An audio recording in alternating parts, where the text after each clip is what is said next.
आरक्षण की ऐसी अफवाह फैल गई, फेक न्यूज चल दिया। बोलो भाई, कंपनी का नाम हटा जा रहा है।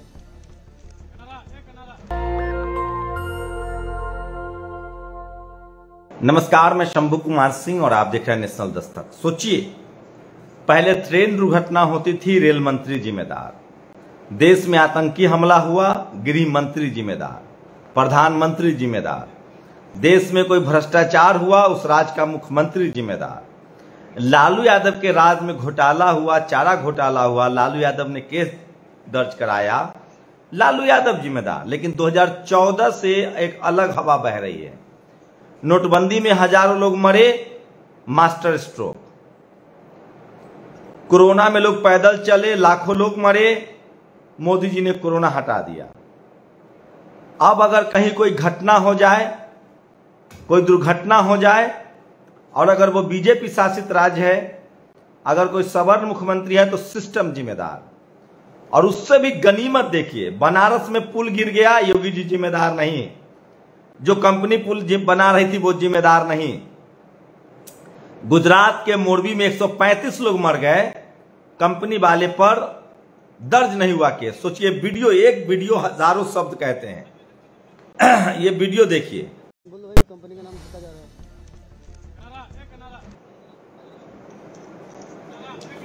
ये जब वीडियो लगेगा यूट्यूब पर तभी आपको दिखाएगा। ये उस कंपनी का बोर्ड है जो लगा हुआ था, उसको ढका जा रहा है।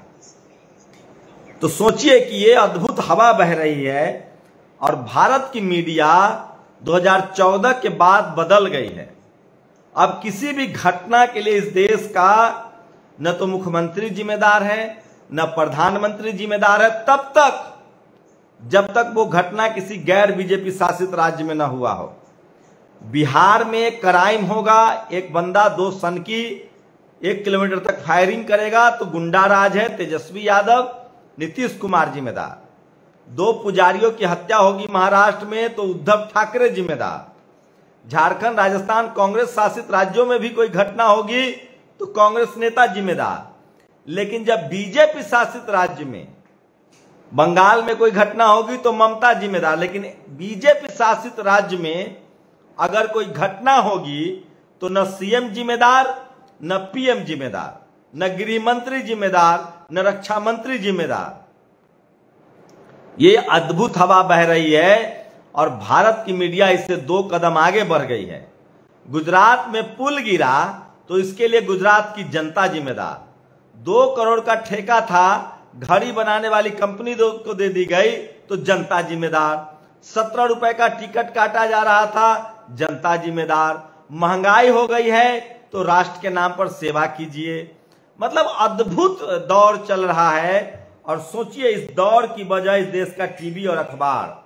मैं इसलिए बार बार कहता हूं कि इस देश में जब तक बहुजन समाज के लोग नहीं समझेंगे, आपको इसी तरह से बेवकूफ बनाया जाएगा। और अगर आप खबर दिखाए जाएंगे तो आप पर केस दर्ज हो जाएगा।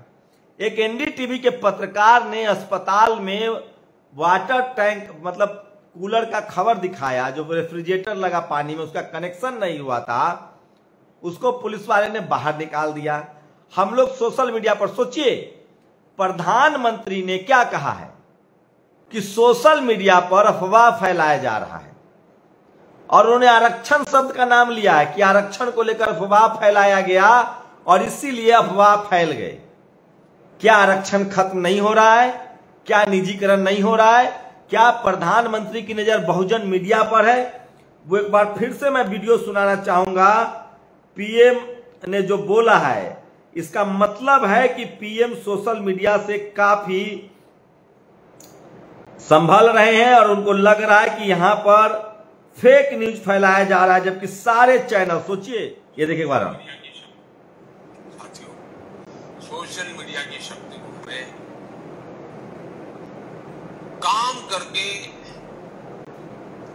क्या हो रहा है, इतने मात्र से उसको आंकना नहीं चाहिए। एक छोटी सी फेक न्यूज पूरे देश में बड़ा बवाल खड़ा कर सकती है।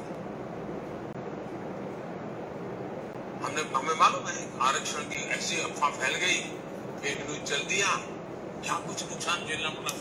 तो सोचिए, प्रधानमंत्री जी को सोशल मीडिया से प्रॉब्लम है और ये बिल्कुल ठीक कह रहे हैं। सोशल मीडिया पर फेक न्यूज फैलाई जाती है और उस पर कार्रवाई हो, ये बहुत जरूरी है। लेकिन सवाल है कि उस कार्रवाई पर कैसे काम होगा। आप सोचिए, उस पर कार्रवाई पर कैसे काम होगा। आईटी सेल जो है वो सोशल मीडिया पर फेक न्यूज फैला रहे हैं। आईटी सेल वालों पर कार्रवाई कब होगी? मुझे लगता है कि एससी एसटी ओबीसी माइनॉरिटी के लोग जब से सोशल मीडिया चलाने लगे हैं उन पर नकेल की तैयारी हो रही है। अब सोचिए, 28 नवंबर को रामलीला मैदान में ईवीएम हटाओ आरक्षण बचाओ को लेकर रैली होनी है। ये खबर आप तक कैसे पहुंचेगी? टीवी अखबार दिखाता नहीं है। आप सोचिए, इस देश का बामन मिश्राम का भाषण टीवी अखबार दिखाता नहीं है। एससी एसटी ओबीसी माइनॉरिटी की पार्टियों का कोई अखबार टीवी अखबार दिखाता नहीं है।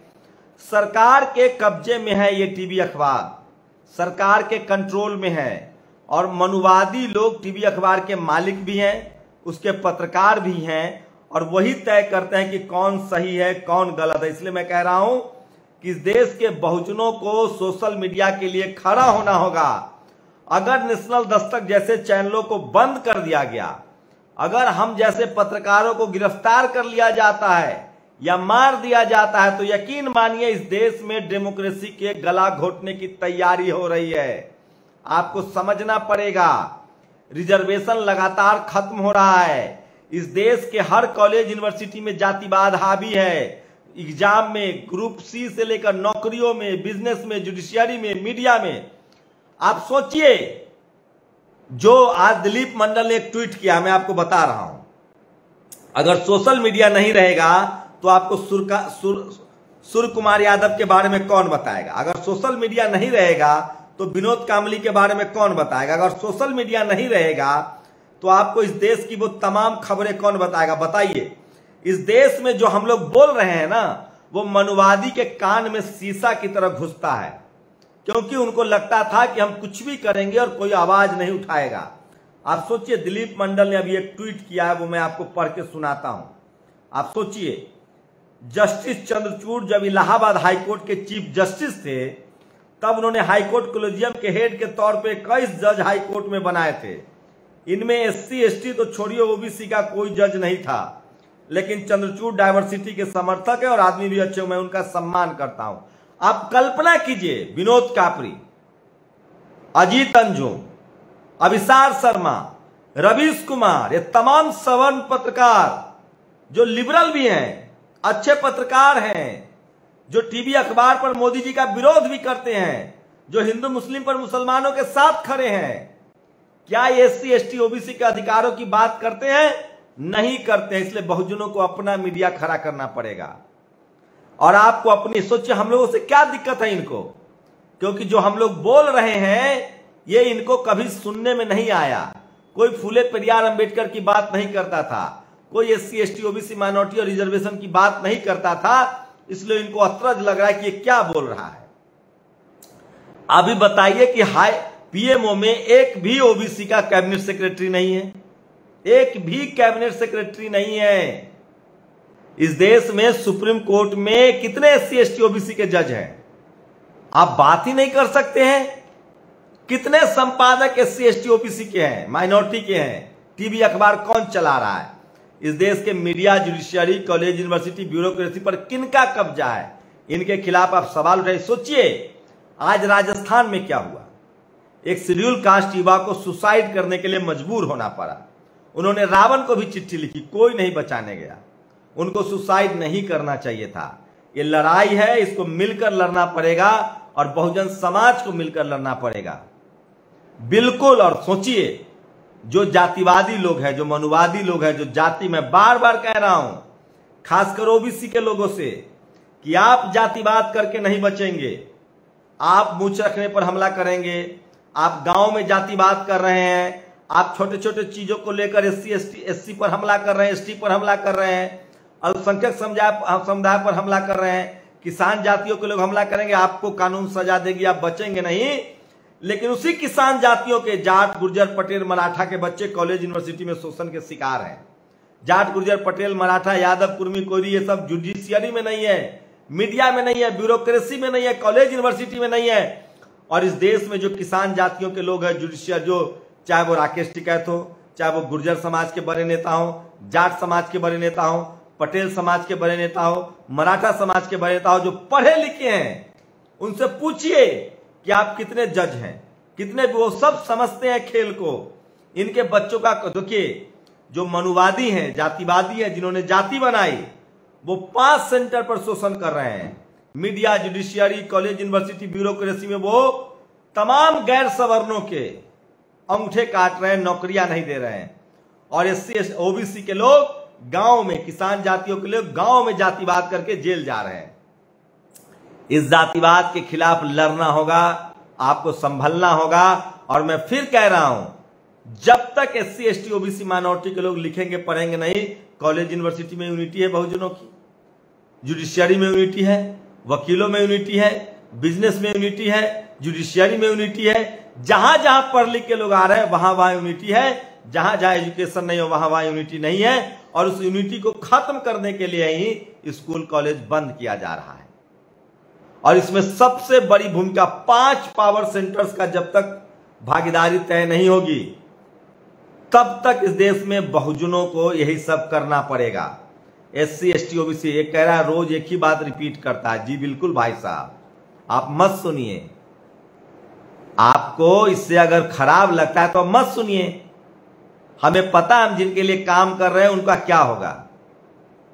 तो सोचिए, इस देश में हम लोग पहली बार जब सोशल मीडिया है, हम लोग करोड़ों लोगों तक पहुंच रहे हैं। सोचिए, 190 मिलियन लोगों ने पिछले महीने में नेशनल दस्तक को देखा है, 90 मिलियन लोगों ने इस महीने में देखा है। बहुजन समाज के लोग जागरूक हो रहे हैं। 90 मिलियन, 95 मिलियन लोग देख रहे हैं, करोड़ों लोग देख रहे हैं। बहुजन समाज के लोगों को बोलना पड़ेगा, अपनी बात रखनी पड़ेगी। जिस दिन इस देश के SC ST OBC माइनॉरिटी के लोगों ने बोलना शुरू कर दिया, सोशल मीडिया पर लिखना शुरू कर दिया, और जो पढ़ा लिखा तबका है, जो नौकरी में है, प्रोफेशनल है, उन्होंने बोलना पढ़ना शुरू कर दिया, अपने दिमाग से इस मानसिक डर को हटाइए और समाज के मुद्दों पर लिखना बोलना शुरू कीजिए। नहीं तो आपके चुप रहने से मुसीबत टल नहीं जाएगा। पीढ़ी दर पीढ़ी आपको जाति के नाम पर प्रताड़ित किया जाएगा। और सोचिए, वो कौन लोग हैं जो इस देश में SC ST OBC माइनॉरिटी के नेताओं को चोर कहते हैं, उनके कार चढ़ने पर वो भ्रष्ट हैं, और कौन लोग चार्टर्ड विमान से चल रहे हैं।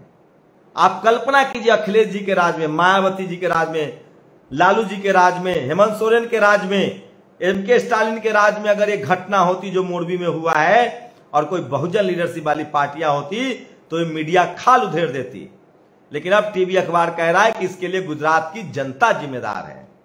ये है टीवी अखबार में ताकत। मैल्कम की एक लाइन से खत्म करूंगा कि टीवी अखबार में वो ताकत है जो झूठा को निर्दोष, दोषी को निर्दोष और निर्दोष को दोषी साबित कर दे।